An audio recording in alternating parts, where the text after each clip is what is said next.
Hi hello viewers welcome to social post TV నేను మీ Shweta. So ప్రస్తుతం మనతో పాటు స్టూడియోలో ఉన్నారు AMFI registered and mutual fund distributor Chandrashekhar గారు. నమస్తే సార్. నమస్తే sir. Sir coming to mutual funds, small cases and PMS, ఈ మూడిట్లకి ఉన్న డిఫరెన్సెస్ ఏంటి సార్? మేడం, లేమన్ టర్మ్స్లో అంటే ఎవరికి ఒకవేళ బేసిక్గా సింపుల్గా అర్థం అవ్వాలి అనుకుంటే మనం మ్యూచువల్ ఫండ్స్ అప్పుడు మార్కెట్కి వెళ్ళి మనం ఫ్రూట్స్ కొంటూ ఉంటాం, రైట్? ఫ్రూట్స్ కొంటూ ఉంటాము. మనం ఏంటంటే ఒక బాస్కెట్లో ఒకవేళ ఫంక్షన్స్ కింద వెళ్ళినప్పుడు ఏం చేస్తాం, మనం బుక్కే కొంటాం, బుక్కే ఆఫ్ ఫ్రూట్స్ కొంటాం. సో ఆల్రెడీ ఒక బుక్కే ఫ్రూట్స్తో తయారు చేసి పెట్టుంటారు అక్కడ. సో కొంతమంది ఏం చేస్తారు, ఒక బుక్కే బాస్కెట్ ఉంటుంది, ఫ్రూట్స్ వేరే వేరే ఉంటుంది, మనం సెలెక్ట్ చేసుకుని పెట్టుకుంటాం, రైట్? ఒక బుక్కే ఫ్రూట్స్ ఏమంటారంటే ఒక మ్యూచువల్ ఫండ్స్ అనుకుందాం. అంటే ఒక బాస్కెట్లో నంబర్ ఆఫ్ స్టాక్స్, ఒక 30 to 40, 50 స్టాక్స్ అనేది ఉంటుంది. సో అది మ్యూచువల్ ఫండ్ బేసిక్గా. సింపుల్ టర్మ్స్లో ఎక్స్ప్లెయిన్ చేయడానికి చెప్తున్నానండి. స్మాల్ కేస్లో ఏంటంటే ఒక ఎక్స్పర్ట్ ఉంటాడు, సెబీ రికగ్నైజ్డ్ ఒక ఎక్స్పర్ట్ ఉంటాడు. వాడు స్టాక్స్ పికప్ చేసి ఒక బాస్కెట్ ఆఫ్ ఫ్రూట్స్ తయారు చేస్తారు, ప్లస్ ఆర్ ఈటీఎఫ్స్. సో ఇలా చేసినప్పుడు దాన్ని స్మాల్ కేస్ అంటారు. ఓకే, అదే పిఎంఎస్ అనుకోండి. పిఎంఎస్లో ఏంటంటే అన్ని వెరైటీ ఫ్రూట్స్ ఉంటాయి. So they will invest everywhere. Mutual stocks ఉంటుంది, ఈటీఎఫ్స్ ఉంటుంది, అన్ని అసెట్స్ లోని ఇన్వెస్ట్ చేస్తుంటారు. అక్కడ కూడా ఒక ప్రొఫెషనల్ ఎక్స్పర్ట్ అనేది ఉంటారు. ఇప్పుడు జనరల్ గా ఎవరైనా ఇన్వెస్ట్ చేయాలి అనుకునేటప్పుడు బేసికల్గా ఏం చూస్తారంటే రిస్క్ చూస్తారు, రిటర్న్స్ చూస్తారు, కాస్ట్ ఇన్వాల్వ్ చూస్తారు, ట్రాన్స్పరెన్సీ అనేది చూస్తారు. ఓకే మేడం, దీని గురించి మనం ఈ మూడింటి గురించి మనం మాట్లాడుకుందాం. మ్యూచువల్ ఫండ్స్లో చూసుకుంటే ఇట్స్ వెల్ డైవర్సిఫైడ్. మనం వేసిన అమౌంట్ ఒక ప్లాన్ ఆల్రెడీ క్రియేట్ చేసి ఉంటుంది. ఆ ప్లాన్ ఎవరికైతే నచ్చుతుందో వాళ్ళు ఆ మ్యూచువల్ ఫండ్ ప్లాన్లో అనేది స్కీమ్లో అనేది ఇన్వెస్ట్ చేసుకుంటూ పోతారు, రైట్? సో అక్కడ వెల్ డైవర్సిఫైడ్. అక్కడ 30 to 40, 50 స్టాక్స్ ఉంటాయి ఒక ప్లాన్.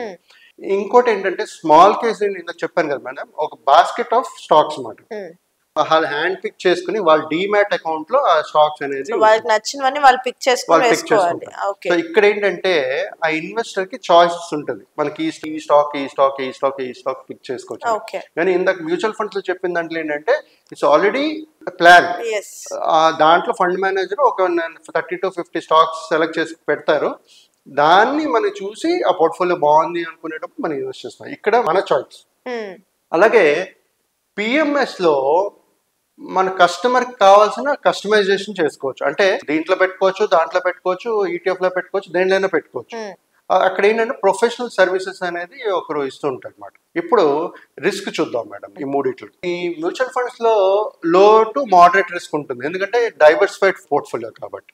మీరు స్మాల్ కేసులో వచ్చేటప్పుడు మోడరేట్ నుంచి హై రిస్క్ ఉంటుంది. సో ఎందుకంటే స్టాక్స్ అక్కడ స్పెసిఫిక్ స్టాక్ సెలెక్ట్ చేసి మనం ఒక బాస్కెట్ అనేది క్రియేట్ చేసుకుంటున్నాం, ఒక స్మాల్ కేస్ అనేది క్రియేట్ చేసుకుంటున్నాం. ఇది ఆల్రెడీ ఒక క్రియేట్ చేసి ఉంటుంది. దాంట్లో కూడా ఏంటంటే ఒక లో to medium to high risk అనేది ఒక స్మాల్ కేసులోనే ఉంటుంది. దాన్ని బట్టి మనం చూస్తూ కొనుక్కుంటూ ఉండాలి. తర్వాత ఇప్పుడు పిఎంఎస్కి వచ్చేటప్పుడు రిస్క్ అనేది చాలా హై ఉంటుంది. ఓకే, ఇప్పుడు కాస్ట్ కొద్దాం, ఖర్చులు అంటే ఎంత స్పెండ్ చేయాల్సి వస్తుంది ఒక ఇన్వెస్టర్. ఇప్పుడు మ్యూచువల్ ఫండ్స్లో చూసుకుంటే చాలా తక్కువ ఎక్స్పెన్స్ రేషియో అనేది ఉంటుంది, అదొక్కటే పే చేయవలసి వస్తుంది. స్మాల్ కేస్ వచ్చేటప్పుడు మోడరేట్గా ఉంటుంది. ఓకే, ఇప్పుడు పిఎంఎస్కి వచ్చేటప్పుడు కొంచెం హై ఉంటుంది. అదేంటంటే ప్రొఫెషనల్ సర్వీసెస్ కోసం వాళ్ళు ఛార్జ్ చేస్తారు 1 to 2% of the invested value. పిఎంఎస్లో ఏంటంటే మినిమం ఇన్వెస్ట్మెంట్ 50 lakhs. ఎవరైతే ఈ జనరల్గా హెచ్ఐఎన్ఐ క్లయింట్స్ ఎవరైతే ఉంటారో వాళ్ళు ఈ పిఎంఎస్లో ఇన్వెస్ట్ చేస్తూ ఉంటారు. ఒకేసారి ఒక 50 లక్షలు పెడితే ఆ పోర్ట్ఫోలియో మేనేజ్మెంట్ సర్వీసెస్ అనేది ఇవ్వగలుస్తారు వాళ్ళు. ఓకే, ఇప్పుడు ట్రాన్స్పరెన్సీ చూద్దాం మేడం. ట్రాన్స్పరెన్సీ చూసుకుంటే ఈ మ్యూచువల్ ఫండ్స్లో ఏంటంటే మనం ఒక ప్లాన్ సెలెక్ట్ చేసుకునేటప్పుడు పోర్ట్ఫోలియో మనకు కనబడుతుంది, అప్పుడు చూసుకుని ఇన్వెస్ట్ చేసుకోవడం, రైట్? సో దీంట్లో స్మాల్ కేసెస్లో ఏంటంటే ట్రాన్స్పరెన్సీ మనం క్లియర్గా మనమే సెలెక్ట్ చేస్తాం కాబట్టి చాలా హై ఉంటుంది, క్లియర్గా కనబడుతుంది. అలాగే పిఎంఎస్ కూడా, ఎందుకంటే కస్టమైజ్ మనకు కావాల్సినట్టుగా డిజైన్ చేసే ఒక పోర్ట్ఫోలియో కాబట్టి అది కూడా చాలా క్లియర్గా ట్రాన్స్పరెంట్గా ఉంటుంది. సో లిక్విడిటీ చూసుకుంటే మ్యూచువల్ ఫండ్స్లో హై లిక్విడిటీ ఉంటుంది. Okay, then compare to small cap చూసుకుంటే స్మాల్ కేస్లో చూసుకుంటే హై లిక్విడిటీ ఉంటుంది. అలాగే పిఎంఎస్ లో చూసుకుంటుంటే మీడియం టు లో లిక్విడిటీ అనేది ఉంటుంది. మనం ఇప్పుడు చూసుకుంటే మినిమం ఇన్వెస్ట్మెంట్స్ చూసుకుంటే మ్యూచువల్ ఫండ్స్ లో మీకు చెప్పినట్టుగా 100 రూపాయలు, 500, 1000 రూపాయలు కూడా చూసుకోవచ్చు. స్మాల్ కేస్ లో ఏంటంటే ఒక స్మాల్ కేస్ అనేది ఒక డిజైన్ చేసేటప్పుడు, ఒక బాస్కెట్ ఆఫ్ స్టాక్స్ డిజైన్ చేసేటప్పుడు ఒక మినిమం అమౌంట్ ఉంటుంది, దానికి ఒక ప్రైస్ ఉంటుంది. 15,000, 20,000, 30,000, 35,000 ఒక్కొక్క స్మాల్ కేస్ కి ఒక ప్రైస్ ఉంటుంది. అంటే మ్యూచువల్ ఫండ్ లాగా ఈ 100 రూపాయలు, 500, 1000 రూపాయలు చేయలేము మనం. So that is the main difference madam. ఇప్పుడు ఈ పిఎంఎస్ చెప్పినట్టుగా ఆల్రెడీ చెప్పాను కదా, investments minimum 50 lakhs. Minimum 50 lakhs ఉంటేనే పిఎంఎస్ అనేది మీరు ఇన్వెస్ట్ స్టార్ట్ చేయొచ్చు, లేకపోతే చేయలేరు మేడం. సో ఇది ఎలాంటి ఇన్వెస్టర్స్ కి సూటబుల్లో చెప్తాను మేడం. ఇప్పుడు మ్యూచువల్ ఫండ్స్ అనేది అందరూ చేయొచ్చు మేడం, ప్రతి ఒక్క ఇన్వెస్టర్ చేయొచ్చు. స్మాల్ కేస్ అయితే మాత్రం, ఈ స్మాల్ కేసు పిఎంఎస్ అయితే మాత్రం మార్కెట్ తెలియాలి, మార్కెట్ అనాలిసిస్, స్టాక్ నుంచి నాలెడ్జ్ ఉంటే గానీ ఈ రెండు స్మాల్ కేస్ లోని పిఎంఎస్ లో ఇన్వెస్ట్ చేయడం అనేది కొంచెం కష్టం అవుతుంది.